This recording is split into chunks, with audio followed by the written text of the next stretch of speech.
கிறிஸ்துவுக்குள் பிரியமான நண்பு தேவச்சனமே, ஆண்டவராகிய இயேசு கிறிஸ்துவின் இனிய நாமத்தில் உங்களை வாழ்த்துகிறேன். தேவன் இந்த நாளில் நமக்கு கொடுத்திருக்கிற வேத வசனத்தை நாம் தியானிப்போம். அதற்காக தெரிந்து கொண்ட வேத பகுதி சங்கீதம் 1 அதிகாரம் 2வது வார்த்தை. கர்த்தருடைய வேதத்தில் பிரியமாயிருந்து இரவும் பகலும் அவருடைய வேதத்தில் தியானமாயிருக்கிற மனுஷன் பாக்கியவான். ஆமேன். கர்த்தருடைய வேதத்தில் பிரியமாயிருந்து, கர்த்தருடைய வேதத்தில் முதலாவது நம்ம என்ன பண்ணணுமோ அந்த வேதத்தை வாசிக்கணும்னு பிரியப்படணுமா. அந்த கர்த்தருடைய வேதத்தில் நம்ம பிரியமாக இருக்கணுமா.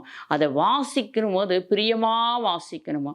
முழு இருதயத்தோடு வாசிக்கும் போது தான் நம்மளால் புரிந்து கொள்ளவே முடியும். கர்த்தருடைய வேதத்தில் பிரியமாயிருந்து, அதுக்கு கீழே எவ்வளோ அழகாக எழுதப்பட்டிருக்கு பாருங்க. இரவும் பகலும் அவருடைய வேதத்தில் தியானமாயிருக்கிற மனுஷன் பாக்கியவான். அந்த வேத வசனங்களை நம்ம தியானிக்கும் பொழுது தானே நம்மளால் புரிந்து கொள்ளவே முடியும். ஒரு ராஜா, ஒரு நாட்டுக்கு ஒரு ராஜாவாக இருந்து அவரே தியானித்து இருக்கிறாங்களாம். நம்மும் கர்த்தருடைய வார்த்தையை தியானிக்க வேண்டும். அழகாக எழுதப்பட்டிருக்கு சங்கீதத்தில் 1 அதிகாரம் 2வது வார்த்தையிலே. ஆனால் 1 அதிகாரத்தில் 1 வசனம் நீங்கள் படித்தீங்கன்னா தெரியும். யாரோட சேரக்கூடாது, எங்கே உட்காரக்கூடாது, எங்கே பேசக்கூடாதுன்னு அழகாக எழுதியிருப்பார். அப்போ நம்ம என்னதான் செய்யணும் அப்படின்னு யோசித்து பார்க்கும் பொழுது அழகாக கர்த்தருடைய வேதத்தில் பிரியமாக இருங்க, அவருடைய வேதத்தை வாசிக்கிறதுல முதலாவது நீங்கள் பிரியமாக இருங்க என்று எழுதப்பட்டிருக்கும். அதற்கு கீழே அப்படியே நம்ம படிக்கும் பொழுது அவருடைய வேதத்தை தியானமாக இருக்கிற மனுஷன் பாக்கியவான். இரவும் பகலும் நம்ம முதலாவது வாசிக்க ஆரம்பிச்சிட்டோம்னா அந்த வார்த்தையை நமக்குள்ளே வச்சுட்டு அப்படியே நம்ம அதை தியானிக்க ஆரம்பிக்க வேண்டும். அந்த தியானிக்கும் பொழுதுதான் கர்த்தர் யார், அவருடைய வல்லமை என்ன, அற்புதம் என்ன நம்மளால புரிந்து கொள்ளவே முடியல. வேதத்தை தினந்தோறும் வாசிக்கிறோம், வாசிக்காமல் இல்லை. இன்றைக்கி அநேக தேவ பிள்ளைகள் வேதத்தை வாசிக்கிறாங்க. ரொம்ப சந்தோஷமாக இருக்குது, மன மகிழ்ச்சியாக இருக்குது. அதிகால வேளையில் கூட இன்றைக்கி நிறைய பேர் ஜெபிக்கிற தேவ பிள்ளைகள் இருக்கிறாங்க. அதே போல் வேதத்தை வாசிக்கிற பிள்ளைகளும் இன்றைக்கி அநேக பேர் இருக்கிறாங்க. அதற்காக நான் கர்த்தரை ஸ்தோத்திரிக்கிறேன். ஏன்னா முன்பு காலத்திலலாம் பார்க்கும் பொழுது அநேக பேர் வேதத்தை வாசிக்க மாட்டாங்க, அதிகாலையில் எழுதுக்கு சோம்பேறி தரப்பட்டிருப்பாங்க, ஜெபிக்க மாட்டாங்க. நாங்கள் நிறைய பேரை கேட்டிருக்கோம், என்னால் காலையில் எழ முடியலைங்கன்னு சொல்கிறவங்க இருக்காங்க. ஆனால் இன்னைக்கு அப்படி இல்லை. அநேக தேவ பிள்ளைகள் அதிகால வேளை எழுந்து ஜெபிக்கிறாங்க, வேதத்தை வாசிக்கிறாங்க, ஆனால் தியானிக்கிறது இல்லை.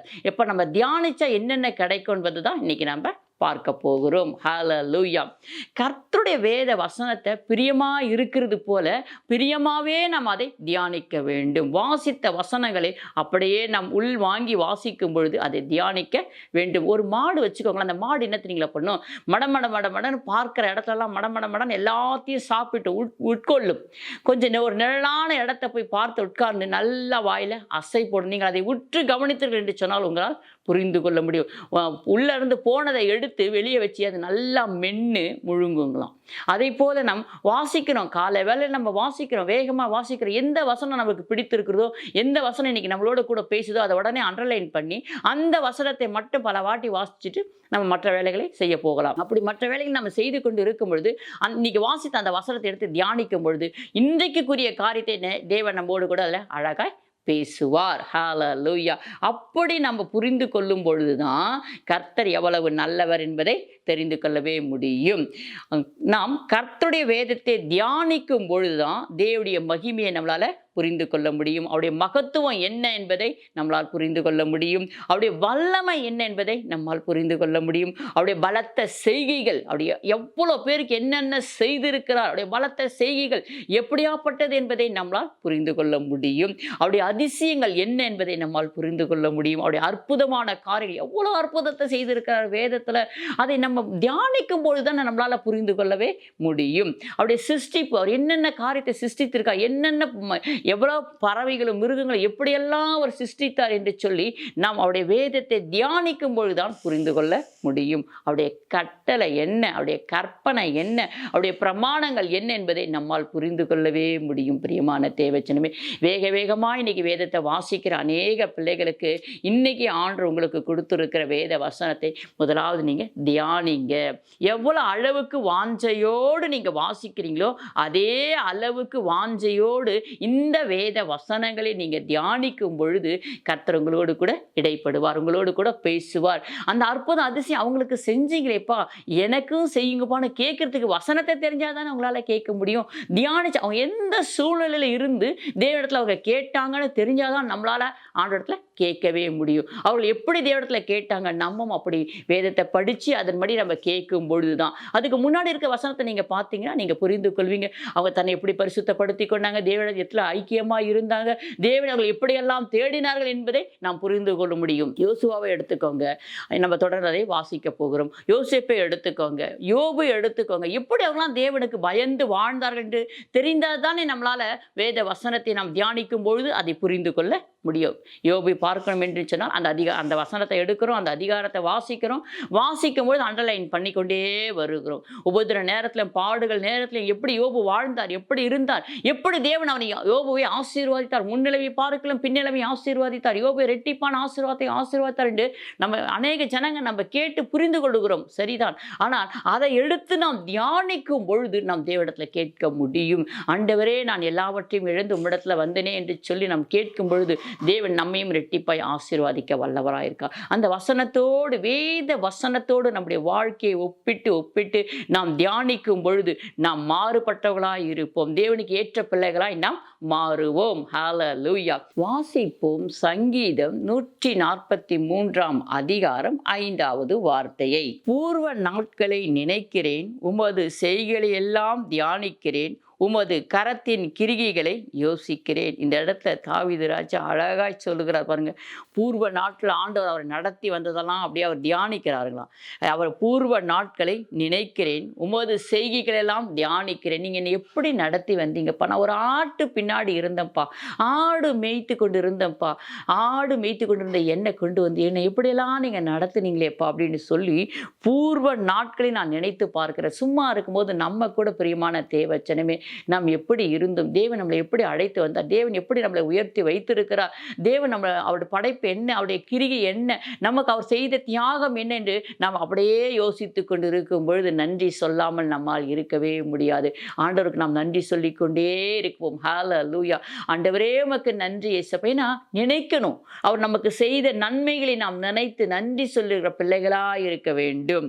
பூர்வ நாட்களை நான் நினைக்கிறேன், உமது செய்களை எல்லாம் தியானிக்கிறேன், உமது கரத்தின் கிரிகைகளை யோசிக்கிறேன். நீங்க எனக்காக செய்தீங்க பார்த்தீங்களா, அதையெல்லாம் நான் யோசிக்கிறேன்ப்பா, எனக்காக நீங்க இவ்வளோ செய்திருக்கிறீங்களேப்பா அப்படின்னு சொல்லி அவருடைய கர்த்தருடைய கரத்தின் கிரிகைகளை நம்ம யோசித்து அவருக்கு நன்றி சொல்லுகிற பிள்ளைகளா இருக்க வேண்டிய. எத்தனை இடத்துல நமக்கு எவ்வளவோ பாடுகள், எவ்வளோ உபத்திரங்கள், ஒரு சில நேரத்தில் நமக்கு தேவைகளை கூட அழகாய் சந்திச்சிருப்பார். நமக்கு ஒரு மனுஷன் அந்த இடத்துல தேவை, உதவி செய்யறதுக்கு ஒரு ஆள் தேவைன்னா ஆண்டவர் அந்த இடத்துல கொண்டு வந்து நிறுத்தியிருப்பார். அதையெல்லாம் நாம் நினைத்து பார்த்து தியானித்து அவருக்கு நன்றி சொல்ல பிள்ளைகளாக இருக்கணும். தியானிக்கும் பொழுது தாங்க நம்மளால நன்றியே சொல்ல முடியும்.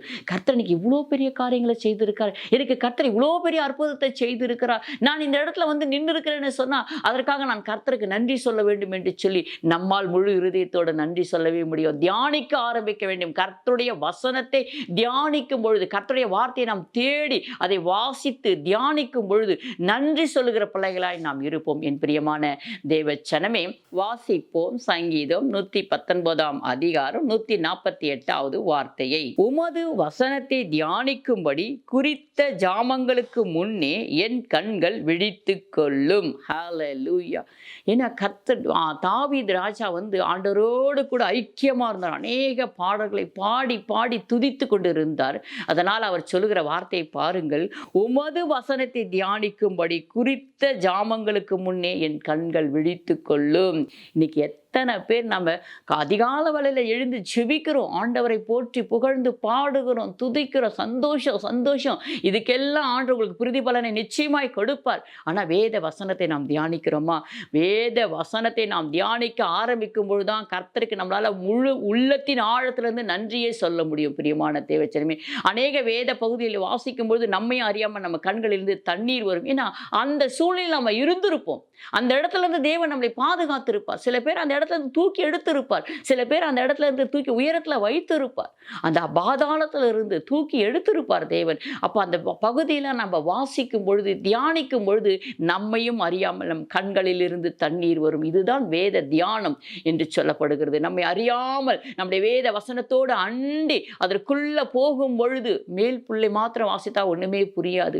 அடி வெளியே நம்ம போய் அடி புள்ளை வாசிக்கும் போது அது இனிமையா இருக்கும். அந்த பில் மேய்து அந்த மாடு பார்க்கும்போது நல்ல மேலே மட்டும் மேய்ஞ்சிட்டு போயிடாதுங்க. நல்ல அடிப்புல்லு வெள்ளியோ கொணப்புள்ள மேயாமல் அடிப்புள்ள வெள்ளை மேயுமா அந்த மாடுகள். அதை போல நம் வேத வசனத்தின் ஆழத்தை வரை நம்ம செல்லும் பொழுது நம்முடைய இருதயத்திலிருந்து ஆண்டவருக்கு நன்றி சொல்லுகிற பிள்ளைகளாய் காணப்படும். ஏன்னா தேவன் நமக்கு செய்த அற்புதங்கள் அவ்வளோ பெரியது, அவ்வளோ அதிசயமான காரியங்கள், அவருடைய வல்லமைகள் எவ்வளோ பெரிதா இருக்கு. அவருடைய சிருஷ்டிப்பு, அவருடைய கட்டளை, அவருடைய கற்பனைகள் என்ன என்பதை நாம் புரிந்து கொண்டு அவரோட ஐக்கியமா வாழும்போது தேவன் நம்மை ஆசீர்வதிக்கிறவராய் இருக்கிறார். ஹல்லேலூயா. தாவீது ராஜா ஒரு தேசத்துக்கே ஒரு ராஜாவா இருந்தாருங்களாம். அந்த தேசத்துக்கு ராஜாவா இருக்கும் பொழுது கூட எப்படியெல்லாம் இந்த 119ஆம் சங்கீதத்தை முழுசா வாசிக்கும் பொழுது அவர் எப்படியெல்லாம் தியானித்தார் என்று எழுதப்பட்டு இருக்கும்.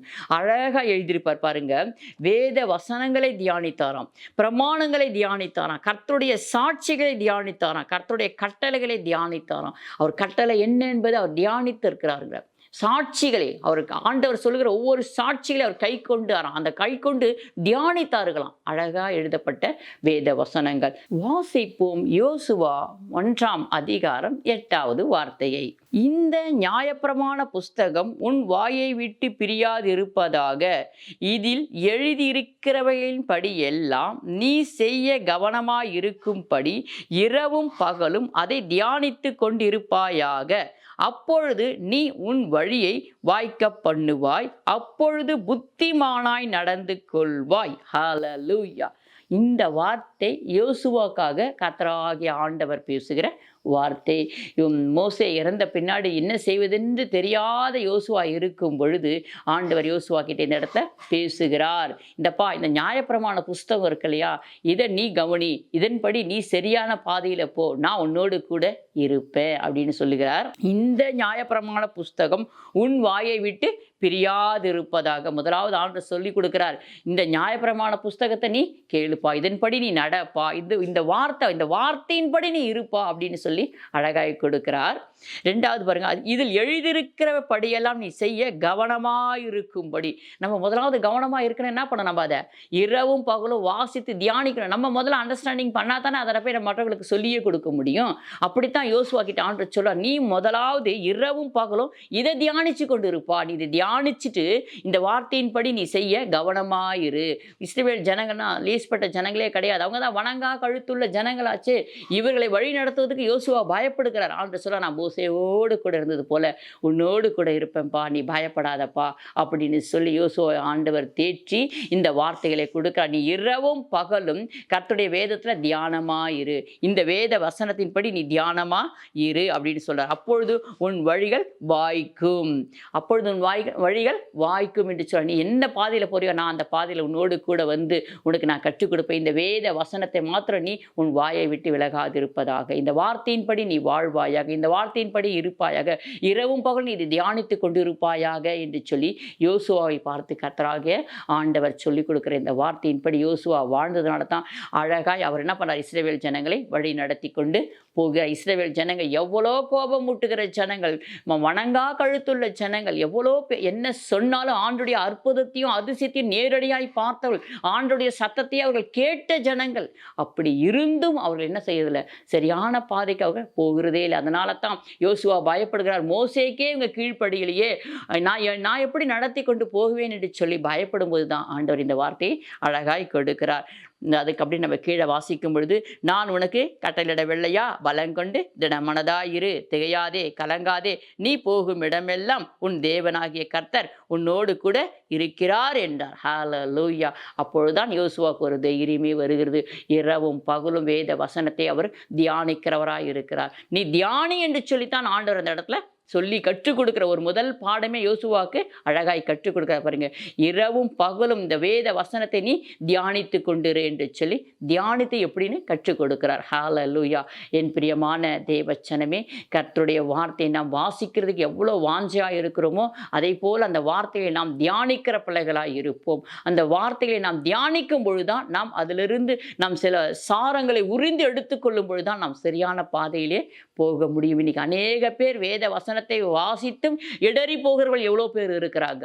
மற்றவர்களுக்கு தீங்கு செய்கிறவர்கள் எவ்வளவோ பேர் இருக்கிறாங்க. மற்றவருடைய தீங்களை விழுகிறவர்கள் எவ்வளோ பேர் இருக்கிறாங்க. அதுக்கு என்ன காரணம்னு சொன்னால், இன்னும் வேத வசனத்தை அவர்கள் புரிந்து கொள்ள வேண்டிய பகுதியில் இன்னும் புரிந்து கொள்ளவில்லை. ஆனால் அதே வேத வசனத்தை அவர்கள் தியானிக்கும் பொழுது அவர்களால் புரிந்து கொள்ள முடியும். ஹalleluya. கர்த்தருடைய வேதத்தை நாம் தியானிக்கிற பிள்ளைகளாக இருப்போம். வாசிக்கிறது எவ்வளோ முக்கியமோ அதே போல் அதை தியானிக்கிறது முக்கியம். தியானித்தா தான் நாம் கர்த்தருக்குள் நிலைத்திருக்க முடியும். அதே போல் தியானிக்கத்தான் அவர் யார், அவருடைய நாமம் என்ன, அவர் எப்படியாப்பட்ட, அவருடைய வல்லமை என்ன, அவருடைய அற்புதம் என்ன அப்படின்னு நம்மளால புரிந்து கொள்ளவே முடியும். அவர் எவ்வளோ வல்லமை உள்ள தேவன், அவரிடத்துல எல்லாமே செய்ய முடியும் என்பதை நம்மால் புரிந்து கொள்ளவே முடியும். என் பிரியமான தேவச்சனமே, இப்பொழுது நாம் ஜெபிப்போம். அப்பா, மக்கு ஸ்தோத்திரம்பா, ஸ்தோத்திரம் தகப்பனே, ஸ்தோத்திரம்பா. நீர் எவ்வளவு நல்லவராய் இருக்கிறீர் ஆண்டவரே. இந்த நாட்கள் நம்முடைய வேத வசனத்தை தியானிக்கும்படி எங்களுக்கு கொடுத்திருக்கிற இந்த காலத்துக்காக, நேரத்துக்காக நாங்கள் மனதார நன்றி சொல்லுகிறோம் ஆண்டவரே. இரவும் பகலும் உடைய பிள்ளைகள் வேதத்தை வசனத்தை தியானிக்கும்படி நீர் அவர்களுக்கு அனுகிரகம் பாராட்டின கிருபைக்காக நன்றி ஆண்டவரே. நன்றி ராஜா. வாசிக்கிற பிள்ளைகள் ஏராளமான பேர் இருக்கிறாங்க ஆண்டவரே, மக்கு ஸ்தோத்திரப்பா. அதை எப்படி தியானிக்க வேண்டும், தியானித்தால் தான் நீர் யார் என்பதை அவர்களால் புரிந்து கொள்ளவே முடியும்.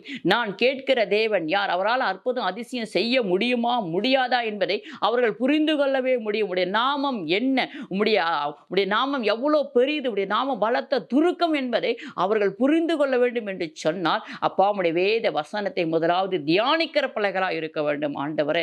தியானிக்கிறதுக்கு கர்த்தர் பிள்ளைகளுக்கு கற்று தந்து வழி நடத்துவீராக. ராஜாதி ராஜாவே, கர்த்தாதி கர்த்தாவே, மகத்துவமான காரியங்களை செய்கிறவரே, உம்முடைய பிள்ளைகளை ஆசீர்வாதிப்பராக.